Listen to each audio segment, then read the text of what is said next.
Do you hear someone talking about someone else? Gerontissa Makrina asks us. This one doesn't have God within himself. We have to know this.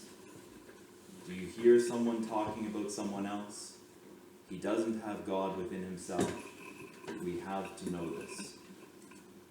If we are given over to great concern about the actions, and particularly the falls of others, this, Gerontissa Makrina tells us, is an indication that we are far from grace and union with God, and therefore, as we learned on the Feast of the Transfiguration, we are far from his kingdom. In contrast, she argues, we need to develop, we need to cultivate a kind of spiritual, dare I use the term, self-centeredness. In other situations, when there is need, whether spiritual or material, we need to be self-sacrificial. But when it comes to reflection on the actions of others, we need to, she exhorts us, remain self-centered. This, brothers and sisters, is a challenge when we live in community and society. We circulate around constantly, and we are brought face to face with the actions of others continually. And Gerontissa describes what typically happens in these circumstances. First, she says, we see an action that we interpret. The key is we interpret as sinful. For example, someone seems to cut in line at the supermarket. Next, we pass judgment on this person. That is, we solidify our view of that action. We now say within ourselves, for example, that person is inconsiderate. Then the third step, the thought comes. I never do this. I am not like that person. I am never inconsiderate. Thank God I am not like other men, as the Pharisee says. Now these three movements we ought to study, brothers and sisters, because we'll find we repeat them over and over again. And they happen so swiftly within us that we can hardly distinguish them as they are happening. Bang, bang, bang. We've progressed from the first to the last. But what Gerontissa wants us to note at this juncture is how self-unaware the end point actually is. I see, I judge, and I say, I never do this, she says. I never do that. And yet, brothers and sisters, she reminds us, these things that we speak about, these things we do. Even though I end up talking about me in the final movement of this progression, it's not the real me I'm speaking about at all. Pride has blinded me to myself and allowed me to distance myself from the situation, to put me outside of the brother whom I see, and suppose that this is solely the sin of another.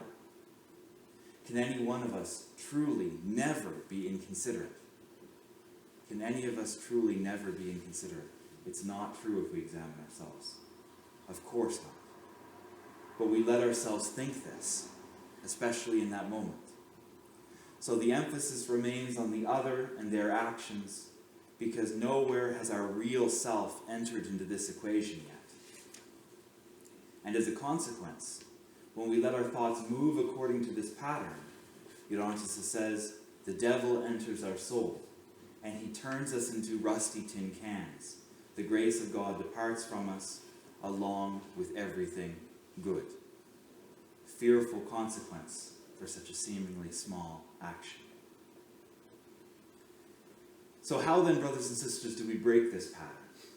This threefold pattern of activity and thought? Gerontissa gives us a number of advices which intervene at various points of this process we have just described. The first, she says, is not to see the sin, or the supposed sin, or the interpreted sin in the first place. This intervenes before the first step has even happened. This is the method of covering our Father's nakedness. Now, this reference that the Holy Fathers speak of continually, covering our Father's nakedness, comes from the 9th chapter of Genesis.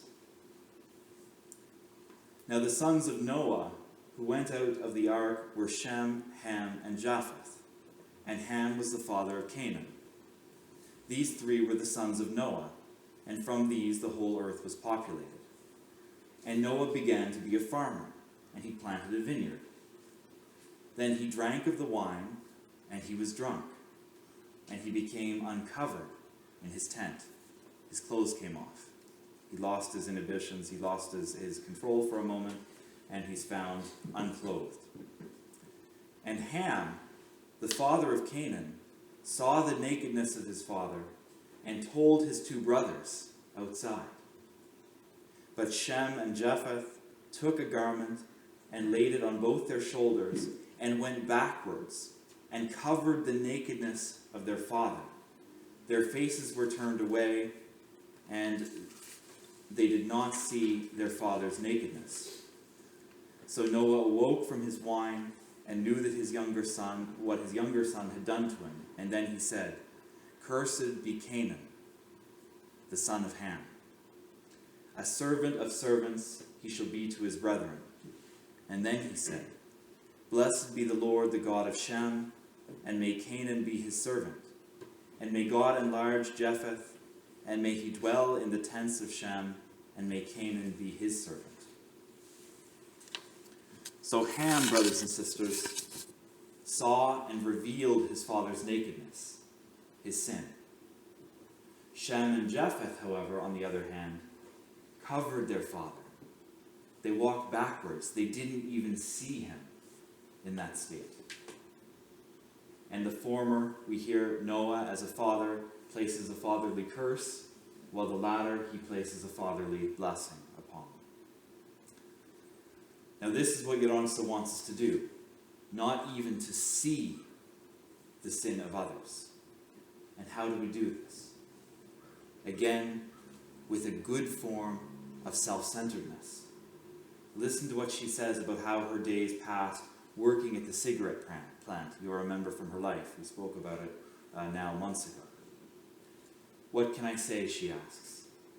"I worked among 2,000 people, and I tried to hold on to, in the midst of this, what was needful. I was not interested in what anyone else was doing. 1,000 things went on beside me, and I paid no attention. I said the prayer continually, and nothing else."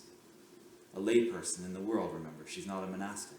But this is how she acted. Her mind was so intensely focused on her own salvation and the care of her soul that she didn't notice what was going on around her.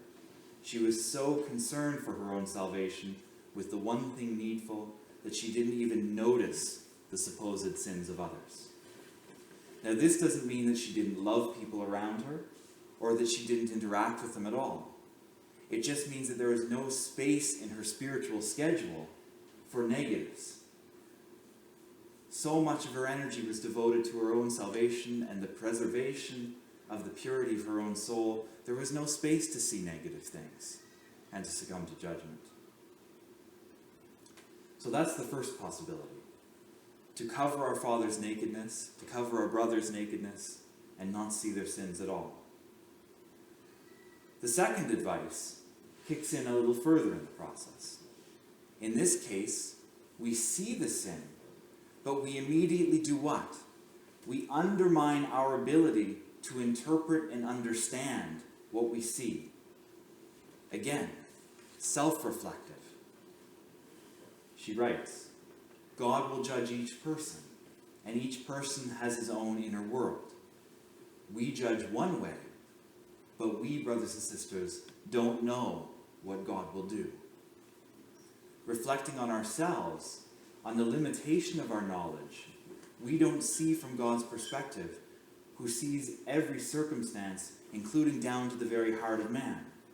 So knowing that we're limited in this regard, we need to humble ourselves and say, I am not a suitable judge, so I will set this aside and I will leave it to God. For example, we'll go back to our instance of the person who seemingly cut in line at the supermarket. Perhaps the person didn't see the person ahead of them. Maybe there was some emergency that justified their behavior. Maybe the person ahead of them gestured for them to go ahead, and we simply didn't see it. God alone, brothers and sisters, knows all circumstances, so we have to leave it to Him to judge.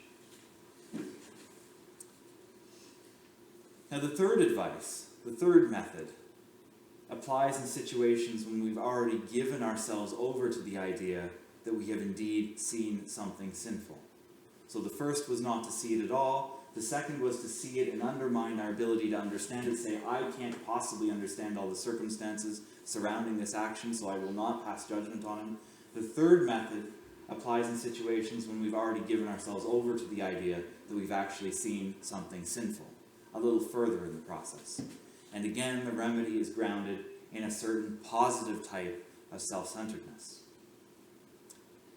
And what should we do if someone, for example, speaks a harsh word to us, fairly or unfairly? We don't dwell on the action. We don't dwell on the person who committed the action, or the words, or spoke the words that were levied against us. Instead, we immediately shift the focus onto ourselves, and we say to ourselves, what? God allowed me to experience this, to be humbled. I have great pride, manifested plainly in the spirit of contradiction that resides within my heart. And therefore, because I have this pride, I need to be humble. My salvation depends on causes coming from outside me to humble me. So this harsh word has, in other words, performed a most necessary task for my soul. And we conclude, glory be to God. Glory to God. Glory to God that he's humbled me, who am so full of pride and passions. So again, we remedy seeing the other sin by becoming self-reflective and thinking on how that action levied against me actually performs a saving action for my soul. Now this is for sins directed particularly against us. But what about sins that we simply observe? Again, the answer has to be self-centered in a certain respect. We need to turn it into a reflection on our own weakness. My brother is human, Gerontissa writes. He fell today, and I will fall tomorrow. He will fall today, and I will fall tomorrow. Our observation of sin immediately becomes a reflection on the instability of our own nature, that we could easily fall ourselves at any moment. And Gerontissa highlights this, showing it to be a characteristic thought even of the saints. Do you remember, she writes, what St. Macarius said? When he was ascending to heaven, the demons called after him. You are blessed, Macarius, they said. And St. Macarius replied, no, I am not blessed. When I arrive at my destination, then I will tell you if I am blessed. In other words, he grasped his tenuous hold on the good. He understood this to be the condition of his life on this earth until the very end. Now, if this, brothers and sisters, is true of a saint, if this is how a saint thinks, should it be any different for us, really? Are we more stable in our virtue than the saints who believed they could fall until the very last moment? And Gerontissa goes even a step further with this thought. Think, she says, that you only stand on account of what? If I stand, I only stand on account of grace. Even our standing is not our own. Now, these self-reflective responses to seeing others' falls depend on something. Our ability to respond in this way stands or falls on one single thing. What is it? We have to know ourselves. We have to know our weaknesses well enough so that the response Gerontissa describes comes to us automatically. We understand our weakness, and seeing the fault of another automatically causes us to reflect on our own weakness. We cannot possibly do that if we aren't aware of our weakness.